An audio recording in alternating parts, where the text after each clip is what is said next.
Olá amigos, eu sou Carlos Barros e este é o canal História Crítica e Humorada. Hoje nós vamos estudar um pouco sobre a Primeira República no Brasil. Alguns chamam também de a República Velha, a República da Espada, a República Oligárquica e a República do Café com Leite. Mas por que tanto nome? Por que tanta confusão? Sobre isso que a gente vai falar agora.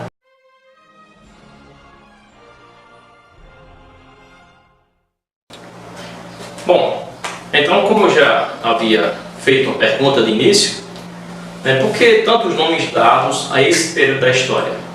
República da Espada, República Oligárquica, a República do Café com Leite, a República Velha?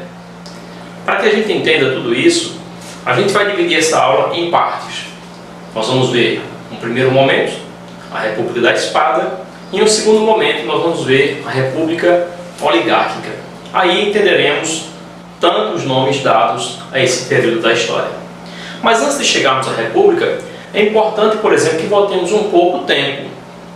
Por exemplo, que regime político o Brasil estava vivendo antes da chegada da República?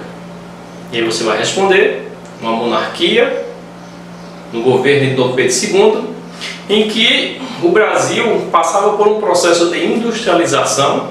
É bom entender a importância do Barão de Mauá nessa industrialização do país, que o Brasil começava a se industrializar não com recursos próprios, mas de terceiros, de grandes investidores que o Brasil tinha, em especial o Barão de Mauá. Outra coisa importante é que essa industrialização que o Brasil começa a viver dentro do governo de Dom Pedro, isso é um reflexo do que está acontecendo fora do Brasil. Basta lembrar que nós estamos no final do século XIX, e no século XIX já existe toda uma correria, uma busca pelo mercado internacional fora do Brasil. Daí então, grandes potas industrializadas dominarem a África e a Ásia, como nós já vimos em uma outra aula sobre o imperialismo do século XIX. Pois bem, no Brasil, embora estivesse no início de uma industrialização, nós temos aí uma estrutura dentro do nosso país agrária. A principal atividade econômica do Brasil é a produção de café, e nós temos aí uma oligarquia que já existe dentro do Brasil, sem que haja neles o poder político que eles tanto querem e que eles vão brigar por isso em um determinado momento. Ok. Importante saber também que existe uma pressão interna no país para que mude esse regime político monárquico em nosso Brasil. E é importante também saber que existe uma pressão externa, e aí a gente vai entender a motivação que trouxe a queda da monarquia e o início da República. Pois bem, vamos em partes. A pressão interna, a gente observa dentro do país três frentes importantes que querem mudanças no Brasil. A primeira delas, os republicanos, cafeicultores, principalmente de São Paulo, que eles querem mais autonomia nas províncias. Então, é um grupo que vai começar a fazer pressão para a queda da monarquia. Um segundo grupo, também de republicanos, eles querem uma participação maior na política. São aqueles que fazem parte da classe média no Brasil. Um terceiro grupo, também de republicanos, esses querem uma participação mais efetiva do exército brasileiro. São esses que têm uma visão positivista, e é a partir deles em que nós vamos ter, no lema da nossa bandeira, a bandeira republicana, o lema Ordem e Progresso, que é um lema positivista. Então essas forças estão, de alguma forma, fazendo pressão no governo, que vai ajudar a crise política no governo de Dom Pedro II e, consequentemente, a queda. Pressão externa. Aí você observa que, fora do Brasil, existe uma interferência na economia brasileira desde tempos atrás, quando a Inglaterra ela busca espaço na nossa economia, quando ela busca espaço na disputa de um comércio internacional, e ela tem o Brasil como grande aliado político. Lembra da figura de Barão de Mauá que eu falei agora há pouco? Pois é, era um grande investidor que tinha uma relação muito forte com os ingleses, bancos ingleses e uma série de pessoas por trás dessa figura importante, desse personagem importante que foi Barão de Mauá, que eram ingleses, investidores no Brasil, e eles tinham em Barão de Mauá essa relação muito próxima Brasil e Inglaterra. Quer ter uma ideia do que isso pode significar nas tomadas de decisões no Brasil? A escravatura, quando ela foi abolida no Brasil, foi apenas um ano antes da República chegar. Ora, mas por que então libertaram os escravos no Brasil? Porque Princesa Isabel era boazinha? Eu acho que não. A chegada dessa nova forma de ter o Brasil como uma mão de obra assalariada se dá justamente na ideia dos ingleses de que o Brasil precisava tornar a mão de obra escrava uma mão de obra remunerada. Aí o Brasil seria um grande mercado consumidor dos produtos ingleses, já que a Inglaterra tem essa relação comercial com o Brasil. Então, uma pressão externa que a gente percebe que vai influenciar na economia e na política brasileira. Uma outra coisa importante é o modelo republicano que vai existir na América Latina após o processo de descolonização, ou seja, século XVIII, quando o Brasil começa a ter essa maior liberdade e também de poder abolir com esse poder que aqui no Brasil existe, de portugueses, e de tornar o Brasil independente, vai justamente dentro de uma estrutura de mudança que a América Latina está tendo. Só que o Brasil vai ter, dentro da sua política, mesmo após a sua independência, uma visão de um regime monárquico. A monarquia já havia sido abolida na Europa, a monarquia já não fazia parte dentro dos países que agora se formaram na América Latina. É que quando houve o processo de descolonização, na América Espanhola, na América Inglesa, eles formaram dentro de seus estados um regime republicano. Então o Brasil estava na contramão dessa mudança e por isso precisava também passar por melhores condições de relações políticas e também de comércio com o resto da Europa. Aí você vai entender que essa interferência ou essa pressão externa é bem visível no governo Dom Pedro II. Ok.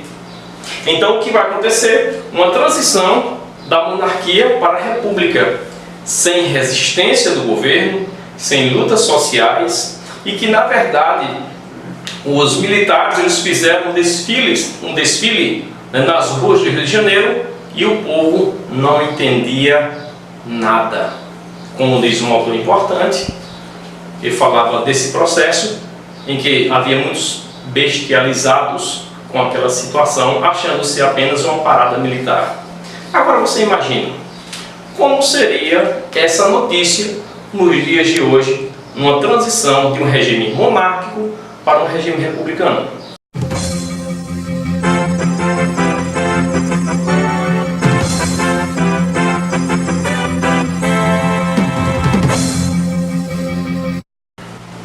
A Central Globo de Jornalismo acaba de receber notícias de que o Exército Brasileiro, liderado por Deodoro da Fonseca, marcha pelas ruas do Rio de Janeiro e toma a frente do governo para instalar um novo regime.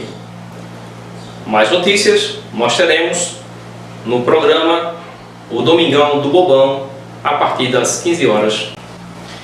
Bom, você pode então estar perguntando o seguinte: ora, o que muda então a partir do novo regime republicano? Bom, é preciso então que a gente primeiro entenda o que é monarquia, o que é república, ok? Monarquia é o governo de uma só pessoa. Quando você pega, por exemplo, algumas palavras do grego e você procura entender o significado, você aplicando a política, você vai entender como é fácil você diferenciar um regime e outro. Não entendeu não, né? Ok. É o seguinte, tem uma palavra do grego, arche, que quando você traz para o português, arquia, significa o seguinte: quantos governam? Monarquia, mono, um. Então, um que governa. Quando você tem palavras que vêm do grego, kratos, cracia, e aí você encontra regimes políticos terminados em cracia, aí você vai entender o seguinte: quem governa, ok? Monarquia, um que governa. E aí quando você sabe que um que governava era Dom Pedro II e o regime dele caiu, aí vai vir um novo regime. Que regime é que vai vir? Uma república. República significa coisa pública. Na teoria, o que aconteceria então era o seguinte: o governo ia deixar de ser de uma pessoa e o governo passaria a ser o governo do povo. Mas será que isso aconteceu na verdade? Será que a República Brasileira, no final do século XIX, passou a ser um governo do povo? Ok. Vamos ainda procurar comparar um pouco mais esses regimes. Na monarquia você tem um poder centralizado. A república, um governo federalista. Na monarquia, a herança passa a dizer quem será o novo governante, ou seja, é um cargo hereditário. Na república, o cargo é eletivo. Na monarquia, quem manda? A realeza. Aí agora, e a república? Passou a ser o governo do povo? Certamente que não. O Brasil passaria então a ter um governo das oligarquias. Oligarquia termina então em arquia, não é isso? Quantos governam? Então na oligarquia poucos governam. Então, na teoria seria o seguinte: monarquia deixaria de ser um governo de uma pessoa, o rei, o imperador, é um título apenas, e passaria a ser um governo de poucos. Quem são esses poucos? Aí você começa então a imaginar: puxa vida, mas no Brasil, quem era que tinha o poder econômico? Os grandes latifundiários, os grandes donos de terra, são os grandes produtores de café e de leite no país, dentro dos estados de São Paulo e Minas Gerais, que mantêm um poder econômico, e esses querem também o poder político. E aí então onde você vai entender por que essa república ela é também chamada de República das Oligarquias. Porque vai ser a república de poucos, esses grandes latifundiários do Brasil. Ok? Entendido isso aí? Beleza. Vamos lá? No início da república, nós temos uma primeira parte dela que é chamada de República da Espada. E esse nome é dado porque a espada é o símbolo do exército brasileiro. E quem vai governar no primeiro momento da república são militares. Deodoro da Fonseca, que vai ter um governo inconstitucional. Ora, por que inconstitucional? Porque a Constituição do Brasil, na época do Império, falava de um poder dado por herança e que esse poder era do imperador. Quando o regime caiu e foi instalada a República, então aquela Constituição não valia mais. Era preciso existir uma nova Constituição, uma Constituição republicana. E como essa República ela não tem uma Constituição, o governo ele é inconstitucional. Portanto, foi um golpe dado na política brasileira para que os militares pudessem assumir essa fase intermediária entre o poder do rei e o poder de poucos das oligarquias do Brasil. Ok? O governo de Deodoro é um governo que vai de 1889 a 1891. E aí nesse período de tempo nós temos governo inconstitucional e o governo constitucional. Quando ele assume o governo, a primeira coisa que ele faz, mudar todo o aparelho administrativo do governo. O que antes existia na época do Império foi mudado. Houve então uma mudança nas câmaras municipais, nas assembleias provinciais e também nas presidências provinciais. Ok? Então esse é um ponto importante e ele vai colocar militares e civis para estar do lado dele dentro de um governo onde possa acontecer essa transição mais tarde do poder dos militares para o poder das oligarquias. Nesse momento, Deodoro ele vai trazer para o Brasil a ideia de que esse regime era um regime moderno, era um regime que iria mudar a estrutura do Brasil, não somente política, mas também financeira. E aí ele nomeou um cara chamado Rui Barbosa, você já ouviu falar, né? Pois é, Rui Barbosa, como ministro da Fazenda, era um cara especialista dentro da sua função de fazer modernizar a economia do Brasil. E aí foi criada uma política de oferta de crédito para incentivar a abertura de firmas. Sabe o que aconteceu? O governo autorizou bancos privados a emitir papel moeda, e aí muito dinheiro no Brasil sendo emprestado para quem queria abrir indústrias, para quem queria abrir fábricas e fazer com que a economia do Brasil se desenvolvesse e se tornasse então essa modernidade toda que o lema da bandeira trazia, ordem e progresso. Mas a coisa não foi assim, deram calote no governo federal e aí muitos bancos quebraram, indústrias quebraram e o Brasil ficou a ver navios. Pois bem, acontece também no governo de Deodoro a primeira Constituição republicana. Aí então ele passa a ser um presidente escolhido pelo Congresso e dentro desse novo governo uma Constituição para poder limitar os poderes do governante. A Constituição, alguns elementos são importantes. Primeiro, que as eleições seriam eleições diretas. O Brasil seria transformado as províncias em estados. E o Brasil também teria, a partir daquele momento, o casamento civil, né, legalizado. E o Estado deixaria de ser um Estado atrelado à religião, que sempre dominou na época do Império, e passaria então a ser um Estado laico. Mas Dom Pedro não fica muito tempo no governo, alguns meses dentro de um governo constitucional. Ele enfrenta algumas dificuldades e aí, devido à idade, algumas crises e a doença também, ele sai do governo e entra então o chamado Marechal de Ferro, o grande governante que consolidou a República do Brasil, aquele que tem o nome de Floriano Peixoto, porque ele recebeu o título de Marechal de Ferro devido à força com que ele usou para centralizar o poder e inibir algumas revoltas dentro do seu governo. Duas delas a gente pode destacar: a Revolução Federalista, entre os anos de 1893 a 1895, Rio Grande do Sul, Santa Catarina, Uruguai, né, serviram como palco dessa revolução. De um lado, federalistas, do outro lado, republicanos. Os federalistas, maragatos, os republicanos, pica-paus. Os federalistas, eles queriam uma república mais próxima daquilo que seria o parlamentarismo.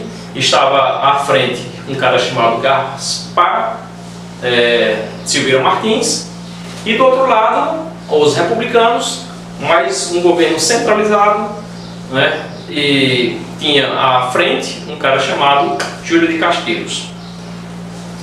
Federalistas queriam mais autonomia dos estados, republicanos um estado mais positivista. Resultado, né, deu aí o governo de Floriano Peixoto força para que se mantivessem a ordem dentro desse palco, né, que foi o sul do país e parte também do Uruguai. Uma outra revolta, a revolta da Armada. Essa revolta ela acontece no Rio de Janeiro, se estende também para a parte sul do país. É a Marinha revoltada com o Exército, porque antes a Marinha era o xodó da monarquia. A Marinha brasileira estava entre as grandes potências marítimas do mundo e agora perdeu a sua força com a chegada do Exército dentro desse novo regime que é a República.